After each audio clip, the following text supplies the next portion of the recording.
Ladies and gentlemen, I wanted to listen to this story. So, sometime last year, a security guard was bribed 10,000 shillings, and that security guard went to someone working in the hospital, not soldiers, work kwa get the hospitali, bribed 10,000 to fake a surgery procedure. Kwanza, he fakes a sickness that is suffering some cancer. Then his documents and biometrics are taken that he has undergone through a surgery.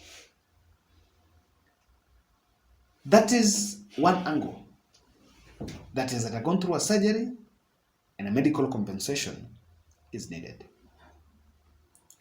Another day, someone goes to an hospital, collaborates with some company, and biometrics of some 2 or 3 workers, I think 3 workers, are taken. Then they're not even given leaves. They just, that day they're working, but the same day they're working, they're admitted in an hospital in Eldoret for some 4 days and conducting surgeries. Then figures are inflated and people fail to go to work. The same day their surgeries are being done in the Eldoret, the health records show their surgery is done on date X, that 17 June in Eldoret. The records at the company show that the said patient was working and left the company at 5:30 p.m.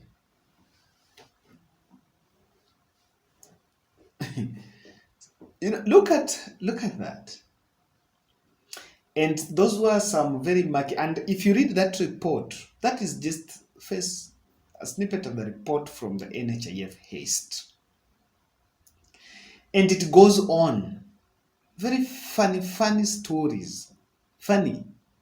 Some, eti kuna mama asijui alijifungua, akapata shida, then was taken to hospital X, then it was transferred, then after that there was a surgery, then he was found with some disease. I'm telling you, yani zinakaa stories za jaba. That is the rot in the health ministry. And those are some of the few grounds that were used. In some instances, some hospitals that can't even conduct a simple surgery demand billions, around 100 million from NHIF. That is the level of the rot of what happened there. That's one side of financing.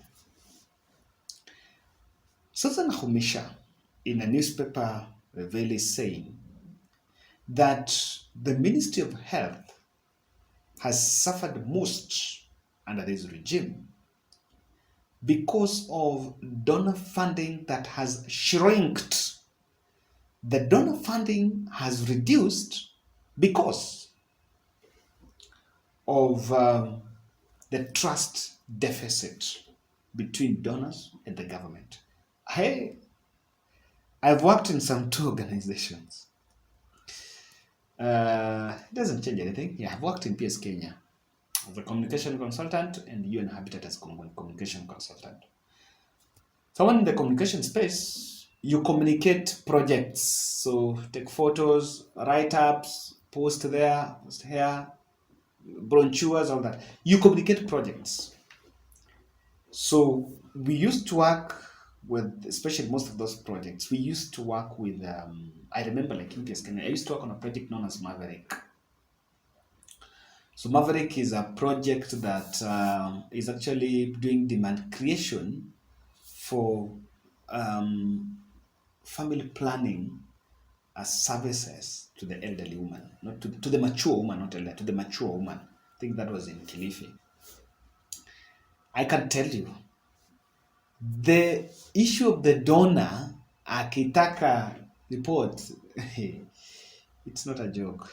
It's not a joke. I know people who have worked, people who work in NGOs better understand this. Kwa sababu, if you lose one donor, you're 1 foot out of that job. You cannot discuss the chief of party in the ED. In fact, you cannot explain yourself. You don't defend yourself. If you do a mistake and that donor says, I'm going to fund, in fact, let's terminate the project. Where majority of these programs like malaria, we've done malaria. You said has supported malaria for more than 20 years. Mosquito nets. The intervention, the mosquito net intervention in malaria prevention has been as we hear for long. The HIV support. So it's indeed true that some very critical and a bigger percentage of our health programs are supported by donors. Nakhumicha is saying we have lost trust deficit and the donors are becoming less. The donor inflow is reducing. And we have to blame ourselves for this. For example, look at what happened last year. The 3.7 mosquito net deal tender, which we were supposed to do. And we had now to play games and flow the procurement process so that the tender could go to someone who's sitting politically right with the powers to be. And just because of that, we lost it. We lost it simply because we became selfish, and instead of pursuing a very important agenda, we decided to start playing games. And you know what we saw the other day is what we saw after is some PS Josephine Buru and I think Ken Sasio, Ramadan, is it someone there, being sacked. And after being sacked, some of them were even repositioned, were given some positions later. And the whole thing just turned that way. World. And remember, that is Global Fund. And Global Fund has been funding it. 3.7 billion. For the first time, wao wakifanya waoni mtu anaweza deliver nets. As we want to deliver the nets and we've missed the point. You know why? This is very exclusive. Now that I had worked, I had really instincts into what happens around this and some things that are not so much. And do you know that some donors are very specific? We want this, 20% for operations. That's how it works. Yeah. If 20% goes to maybe administration operations, where italipa program coordinator, field, nini italipa watu watafanya kazi, maybe 30 or 20%, then 70% goes for the project. If you make a mistake and you run this, wengine hata wanakupatia, I tell you, others even tell you how much you should spend on hotels when you go out, how much you should spend on air tickets, how much you should spend on computers if you're buying new computers or on network or something. It's that way, by the way. So it's a very rigid space, it's very strict, and government used to benefit on it. Donor funding, but we're shutting the door. I want to tell you why. Reliably, exclusively. Number one, the government dipping its hand on the donor fund.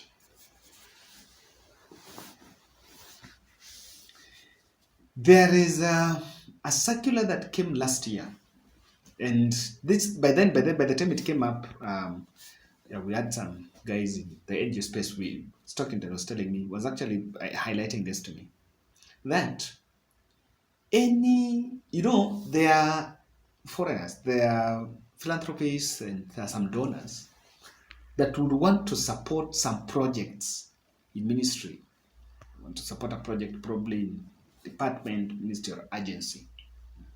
They're also viable for donor funding, by the way. Donor anaweza enda support 2 minutes aseme ile project ya pale mimi nataka kusupport your project, not necessarily health. Then a circular came out that no one should deal with the departments directly. You must go through the office of the deputy president. It's been the coordination of all the foreign envoys, I think probably donors, that wants to work with MDAs. I think the protocol could have been changed at some point to go to, it was in the foreign affairs, then it went to the deputy. I don't know whether it was taken back to foreign affairs immediately. Immediately deputy president and then Mr. Mudavadi was picked to head that group.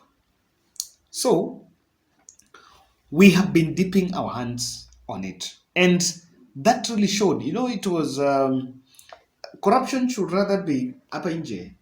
But imagine that for 3.7 billion mosquito net deal, it was linked to the powerful people in the land. So and so made calls, wanted this to happen this way, and that is a problem. And through dipping, first is corruption, they want to benefit. Number two is they dip their hands by politicizing it. I want to give you a good example.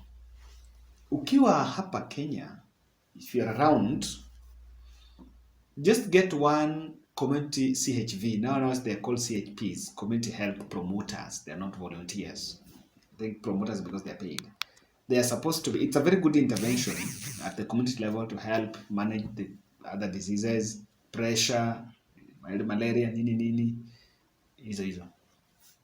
Ukiangalia hizo manguo, hizo nini wamevaa, the uniforms, you will check the logos. They will see so many logos there. You will see the sponsors. So in that program, there is capacity building. There is the phones. The government has given them some phones, some equipment.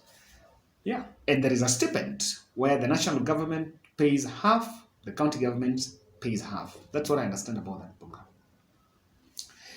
When the program was launched on the celebration that was in Kericho Green Stadium, what happened is there was health CS, Susan Nakhumicha, actually administering some oath to those CHPs. And someone was, highlighting this thing. Why that? And some quarters are not very comfortable with it. They look like, okay, fine. Is this now, yes, it falls within, and you know what Ruto did? He ensured that what the government did, they did it very nicely, that they align it, that they amplify the fact, and it is true, it is aligned by the bottom up, because those wamamas wenye wanapewa wanafanya kazi wanapewa, they're not so much, they're actually at the lower part of the pyramid, and hiyo pesa kidogo is our mothers even back in the villages zinawasaidia. It's true, it's aligned. And so government took advantage of that bottom up, that the fact that it mirrors the bottom up economic model. The project mirrors the bottom up economic model. But even though the donors are looking at the health intervention at the community level. So when donors will communicate and want it to be communicated as intervention, health intervention at community level, but the political class packaged this as one of the key programs under the bottom-up economic transformation model under beta.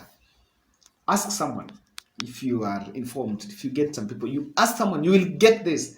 And this is a problem. And I've worked in communication. I know there've been a big messaging, especially when an event, it happens. You invited people for a conference. It's on something aligned with your project. Now, because you also want some visibility, you also want government to know what you're doing, you invite high-ranking government official, akuje huku, attend the event, is the chief guest probably.